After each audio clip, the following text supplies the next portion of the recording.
It's time now for the World Brief and a review of some headlines from today's newspapers from around the world. Now, let's begin in the Middle East, where Yemen's Houthi rebels have fired a missile which landed close to Israel's Ben Gurion airport. Now, at least 4 people were injured when the strike hit, landing near the parking lot of Terminal 3, which is actually the airport's largest terminal. The crater was just hundreds of meters from the tarmac. Now, at least, as I said, 4 people were treated for minor injuries. Israel's army says an investigation into the failure to shoot down the ballistic missile launched from Yemen was likely a technical malfunction in the interceptor projectile. Israel has also vowed to retaliate against the Houthis, who have claimed 4 attacks in the past 3 days as they continue to target Israel throughout the war in solidarity with Palestinians. Now to the United Kingdom now, where a United Nations judge has been jailed for 6 years and 4 months after forcing a woman to work as a slave. 50-year-old Lydia Mugambe was found guilty in March of conspiring to facilitate the commission of a breach of UK immigration law, facilitating travel with a view to exploitation, forcing someone to work, and conspiracy to intimidate a witness after a trial. Now, Mugambe, who is also a High Court judge in Uganda, stopped the woman holding down steady employment and forced her to work as her maid and provide childcare without pay. This while Mugambe was studying for a PhD at the University of Oxford. Now, going further, a restraining order has also been placed on Mugambe, which means that she can no longer directly or indirectly contact the victim.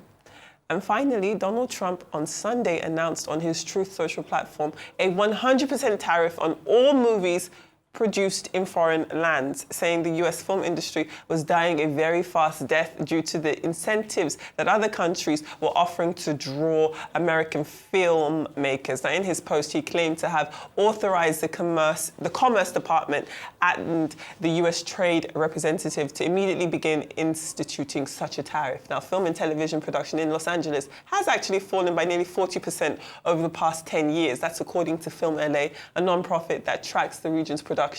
At the same time, though, governments around the world have offered more generous tax credits and cash rebates to lure productions and capture a greater share of the $248 billion that the Ampere analysis predicts will be spent globally in 2025 to produce content. Now, following Trump's trade war with the countries around the world, the film industry has already been feeling the effects of the tariffs as China in April responded to the announcements by reducing the quota of American movies allowed into that country. Okay, so a couple of things. As regards Israel, what probably happened was that one of the defense systems did fail. So Israel has got a multi-layer defense system. They've got the Iron Dome, which does about 4 to 70 kilometers. Then they've got the David Sling. Then they've got the Arrow 1 and Arrow 2. Arrow 2 and Arrow 3 could go up to thousands of kilometers. And they've got other little defense systems that are just still put in the TAD and all of that. But in this case, it's probably something around the Iron Dome that failed. Iron Dome is really powered by American technology. Raking technology really powers it. And it's a big indictment because Iran is saying that the missile the Houthi rebels they used was one of their, intercontinental ballistic missiles that had also some stealth technology on it. I'm sure it could definitely evade radar and all of that, and it pounced out there. And that's a big blow to Israel as at this point. And they said they're going to retaliate. We're going to see what's going to go on as regards the retaliation. But for Trump, I think what Trump should be doing is not slamming tariff, because what you're going to do, you're going to annihilate the system. What you should be doing is give those incentives other nations are giving so that more movies will come. Right. Why are they going to other nations? They're cheaper technology. They want to have better place of telling the story. What Trump is not even looking at is the fact that there are more competitors in the movie industry now. Things like Sora, AI, where you can produce parts of a movie through just AI technology. And also, China is producing most of the equipment, LED lightings, cameras, and other movie equipment and all of that. These are the things that Americans have not innovated on over the years. They've not innovated. Can you mention one big movie camera that's produced in America or that's from an American company? No one. Sony? No, there's it's not American. Yeah. So they've not innovated over the years. And when you go back, he's talking about LA. Let's even go back to history.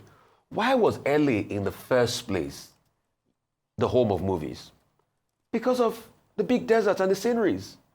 That was why a lot of the movie buffs started coming out there in the early days. And that's what you can see when you watch your John Dillingers of this world and other Westerns. But the truth is, the world is evolving. There are more competitors. Look at what South Africa is. Just like us saying, we want to place a tariff on Nigerians going to shoot in South Africa. No. The South African Tourist Board attracted a lot of Nigerians to come shoot there. They gave us tax rebate, they gave us subventions and all of that. So what you should do is to encourage them to go, because what you're just going to do, you're going to annihilate a lot of people. And when he says, oh, the industry is falling, over 79% of the last box office, the world box office, is still out of America. Despite the fact that there are 18,000 job losses, those job losses are not because only movie production, they are because of also the threat of AI and the writers. That's why you had the writers' strike recently. Yeah. So this anti-economics he's doing is just going to make America fall into a cesspit that he will not like in the end. And I think also part of those interview that he did in NBC was very shocking over the weekend, because he was still contesting the fact in his head if he will respect the Constitution of America, which is an aberration for American head of state.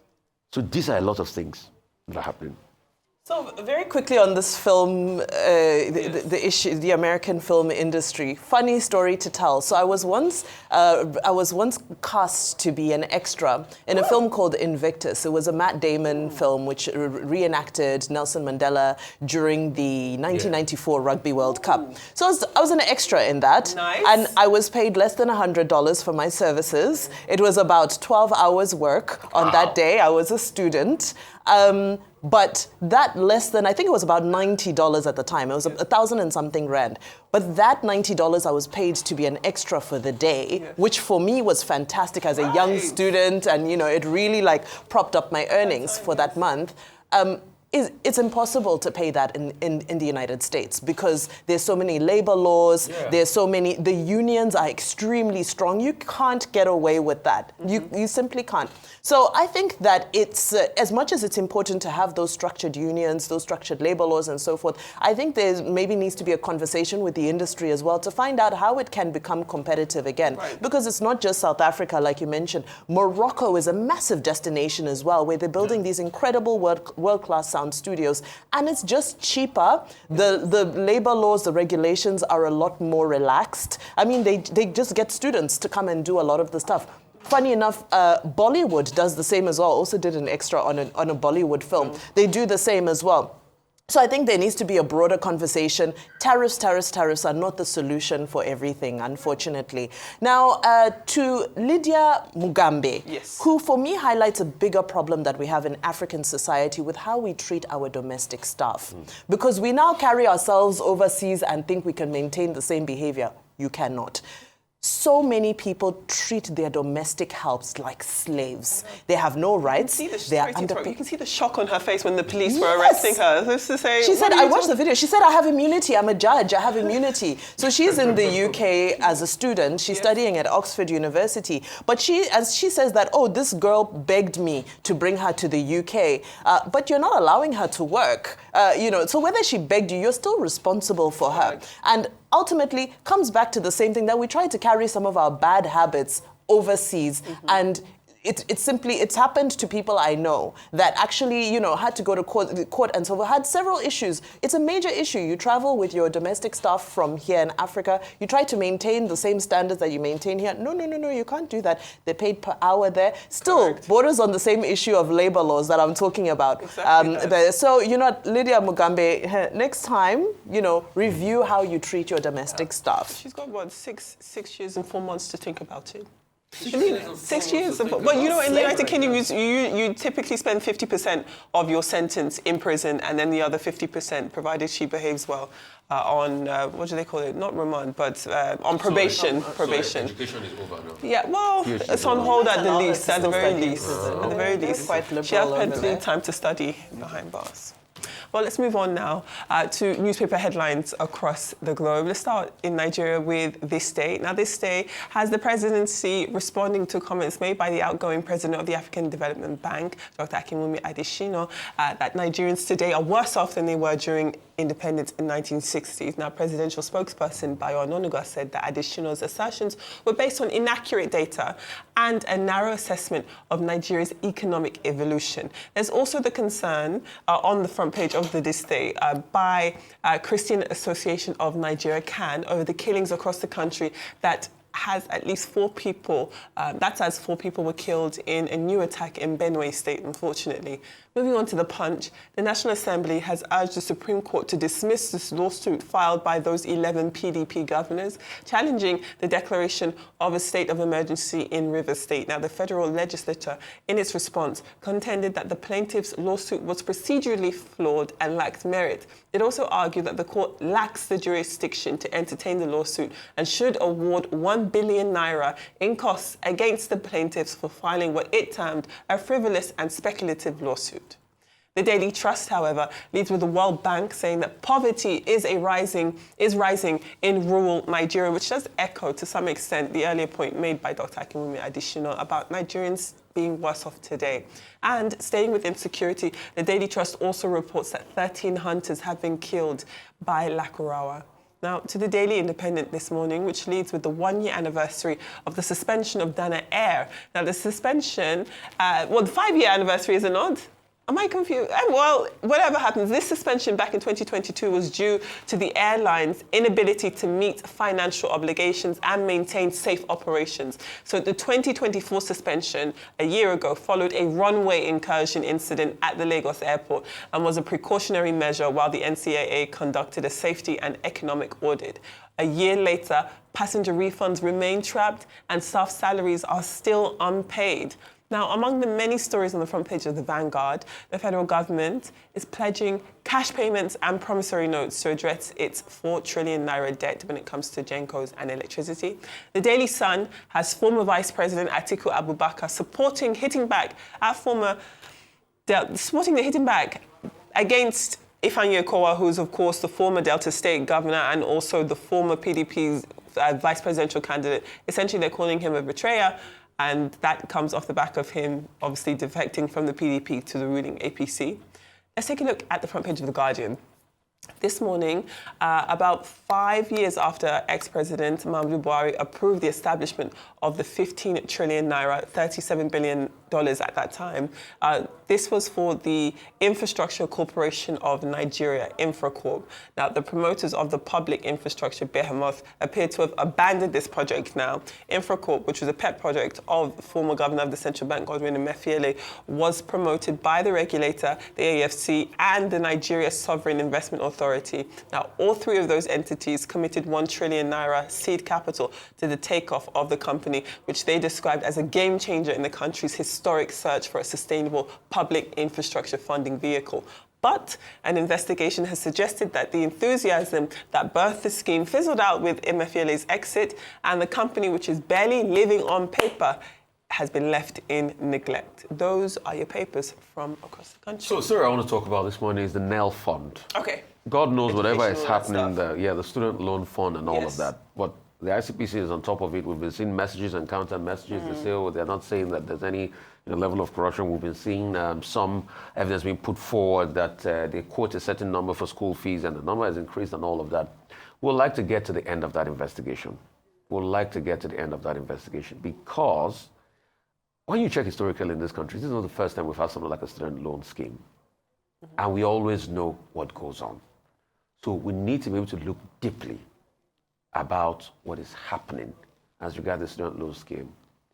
I pray and I hope, this is me speaking as a Nigerian now, that there is no corruption involved.